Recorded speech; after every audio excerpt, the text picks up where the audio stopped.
पहले की बात है, एक राज्य था जिसका नाम था सूर्य महल। उस राज्य की राजकुमारी का नाम था अन्विका। राजकुमारी रूप और गुण में अद्भुत थी। उसकी मुस्कान से लोग सुकून पाते थे और उसकी आवाज सुनकर जैसे मन की थकान मिट जाती थी।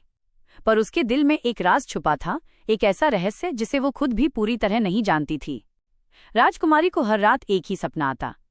वो देखती कि महल के नीचे कोई गुप्त द्वार खुलता है और भीतर से एक धीमी आवाज आती है, अन्विका, समय आने पर तुझे सच्चाई जाननी होगी। हर बार सपना देखकर वो घबरा जाती। सुबह उठते ही सोचती कि ये केवल भ्रम है या कोई सचमुच उसे पुकार रहा है। एक दिन महल के बगीचे में टहलते हुए उसकी नजर एक नीले पंछी पर पड़ी। वो पंछी साधारण नहीं था, उसके पंजे में सोने की एक छोटी सी चाबी चमक रही थी। राजकुमारी ने चाबी उठाई तो पंछी बोला, तेरा रहस्य इस महल के नीचे छुपा है, पर याद रख, हर सच्चाई उजाला नहीं लाती। राजकुमारी हतप्रभ रह गई। उसने कभी बोलते हुए पक्षी की कल्पना तक नहीं की थी। उस रात अन्विका चाबी लेकर महल के पुराने हिस्से में पहुंची। वहां उसे एक पत्थर की दीवार दिखी जिस पर अजीब सी आकृतियां बनी थीं। जब उसने चाबी दीवार में लगी दरार पर लगाई तो अचानक दरवाजा खुल गया। अंदर अंधेरा और ठंडी हवा का एहसास था। वो धीरे धीरे भीतर गई। दीवारों पर पुराने चित्र उकेरे थे। उनमें से एक चित्र को देखकर उसकी सांसें थम गईं। चित्र में वही चेहरा था, जैसे उसकी हूबहू प्रतिलिपि। तभी अचानक अंधेरे से कुछ लोग प्रकट हुए।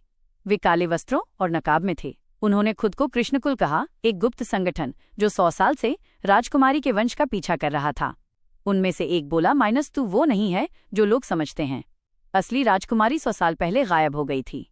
तू उसकी वंशज है और तेरे भीतर छुपी है वो शक्ति जिससे ये पूरा राज्य बदल सकता है। राजकुमारी का दिल जोर से धड़कने लगा। उसे अपनी माँ की कही एक बात याद आई, जब वो छोटी थी, बेटी, तेरा जन्म सामान्य नहीं है। तू अपने साथ कुछ ऐसा लाई है जो एक दिन सबकी किस्मत बदल देगा। अब जाकर उसे समझ आया कि उसकी माँ क्या कहना चाहती थी। कृष्णकुल के लोग उसे पकड़कर ले जाने लगे। तभी अचानक उसके हाथ से आग की चमक निकली। पूरा तहखाना रोशनी से भर गया। राजकुमारी डर गई, पर उसी क्षण उसे एहसास हुआ कि यही उसकी असली शक्ति है। ये अग्निशक्ति थी, वो शक्ति जिसे उसके पूर्वज संभालते आए थे। उसने साहस जुटाकर दुश्मनों का सामना किया। लपटों से उसने उन्हें पीछे धकेला और महल की रक्षा की। सुबह जब सूरज निकला तो पूरा राज्य राजकुमारी की जय जयकार कर रहा था। सबको उसकी सच्चाई पता चली। लोग उसे अग्निरक्षिका कहकर पुकारने लगे। राज्य सुरक्षित था, लेकिन राजकुमारी जानती थी कि ये अंत नहीं है।